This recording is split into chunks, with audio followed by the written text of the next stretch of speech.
Hello, welcome to day 3 of my mini blog. সকাল সকাল ঘুম থেকে উঠে দেখি সবাই খুব এনার্জেটিক। যারা যারা স্টিল ঘুমাচ্ছিল সিনিয়ররা তাদের ঠোঁটে লিপস্টিক লাগিয়ে দিচ্ছিল। প্রায় 8 ঘন্টার জার্নি করে আমরা পৌঁছাই বান্দরবনে। এখান থেকে আরও 2 ঘন্টার জার্নি করে আমরা পৌঁছাবো আমাদের গন্তব্যস্থান থানচিতে। থানচিতে পৌঁছাতে যেহেতু আমাদের অনেক লেট হবে, তাই আমরা আমাদের সকালের নাস্তা বান্দরবনের মেন সিটিতেই করি। সবাই মিলে ফ্রেশ হয়ে এরপর নাস্তা করতে বসি।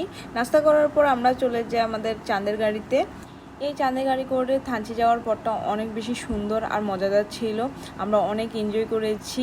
আর থানচির আবহাওয়াটা আমাদের অনেক মজা লেগেছে। হুট করে বৃষ্টি পড়া শুরু হচ্ছিল, আবার আমরা মেঘের ভিতরে ঢুকে যাচ্ছিলাম। এরপর চারপাশে এত সুন্দর সুন্দর দৃশ্য, সব মিলে আমাদের অনেক বেশি মজা লেগেছে এই বান্দরবন টু থানচি যাওয়ার রোডটা। পথে আমাদের চাঁদের গাড়িটা কিছুক্ষণের জন্য দাঁড়ায়, আমাদেরকে ভিউ এনজয় করতে দেয় আর সাথে সাঙ্গু নদীর এই অপরূপ দৃশ্যটা। এরপর 2 ঘন্টা জার্নি করার পর আমরা পৌঁছাই সেনাবাহিনী ক্যাম্পে। সেখানে আমরা কিছু খাওয়া দাওয়া করি আর আমাদের কাগজপত্র সব দেখিয়ে আমরা চলে আসি আমাদের রিসোর্টে।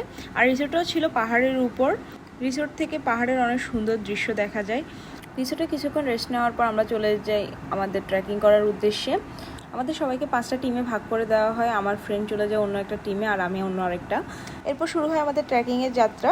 সত্যি বলতে আমি প্রচণ্ড টায়ার্ড ছিলাম, বাট যখনই এই ট্রেকিংটা শুরু হয় অটোমেটিক আমার মধ্যে একটা এনার্জি কাজ করা শুরু হয়। কারণ আমি ছোটোবেলা থেকে অনেক স্বপ্ন দেখতাম যে এভাবে ট্রেকিং করবো, একদিন পাহাড়ের উপর উঠবো। সেটা ফাইনালি আজকে পূরণ হচ্ছিল, তাই মনের থেকে অনেক বেশি হ্যাপি ছিলাম। প্রায় 2.5-3 ঘন্টার একটা ট্রেকিং ছিল, কিন্তু আমি একটুও বিরক্ত হইনি, কারণ আমার অনেক বেশি ভালো লাগছিল। বৃষ্টি হওয়ার কারণে রাস্তাগুলো অনেক পিচ্ছিল হয়ে গেছিলো, তাই আমাদের সবারই একটু ডিফিকাল্টি ফেস করা লাগছে। আমরা একটা মিস্টেক করে ফেলি, আমরা রং রোডে চলে আসি, যার কারণে আমরা ঝর্ণা দেখতে পারিনি। বাট আমরা তাও অনেক বেশি মজা করেছি। আমাদের বিকেলের মধ্যে রিসোর্টে থাকার কথা ছিল, বাট আমরা অনেক বেশি লেট করে ফেলেছি। আমাদের অলমোস্ট 7টা বেজে গেছিলো, যার কারণে আমাদের আদার্স প্ল্যানগুলো সেদিন আর হয়ে ওঠেনি।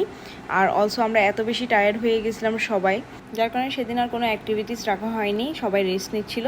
ইনশাল্লাহ নেক্সট ডেতে আমাদের অনেকগুলো প্ল্যান আছে। আমরা সাঙ্গু নদী দেখবো, একটা পাহাড়ে উঠবো, ঝর্ণা দেখবো, প্লাস আমাদের আরও কিছু অ্যাক্টিভিটিস আছে, সেগুলো আমরা ভালোভাবে করতে পারবো।